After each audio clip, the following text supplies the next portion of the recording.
Turuan ko kayo kung paano mag-install ng auxiliary fan. Dagdag na auxiliary fan sa ating ginawang Toyota Isuzu Crosswind. Ito guys, ito kinabit natin dito, yan. Tsaka may cable tie dito. Yan. Tigas na siya. Ito dalawang wire lang to guys. Ito positive at saka ground. Ito nakakonekta dito sa ground natin, body ground. Yan. Yan, ground nakakonekta dito, tapos ito ground papunta dito sa ating relay. Ito ang ating supply. Ito guys. Ito ang ating relay. Okay. Sa relay guys, ito ang 4-pin relay ito guys. Ito ang 30, 87, 85, 86. Kahit magkabaliktad dito sa 85, 86, pwede. Ito ang ground natin, ito.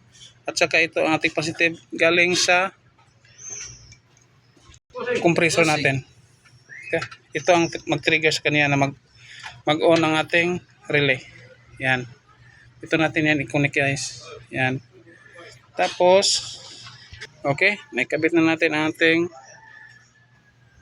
85 at 86 guys. Ground at saka itong supply niya galing sa compressor natin. Ito, 12 volts to guys.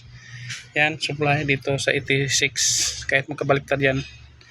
Okay, tapos dito ang ating supply galing ng battery.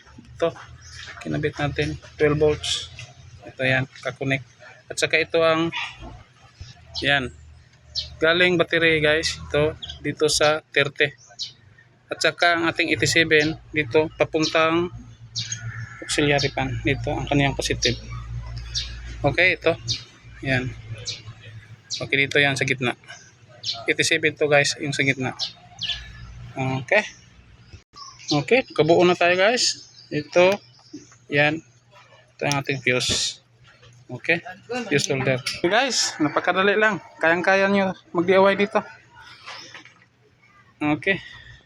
Okay guys, thanks for watching and don't forget to like, share, and subscribe. Thank you and bye-bye. God bless us all.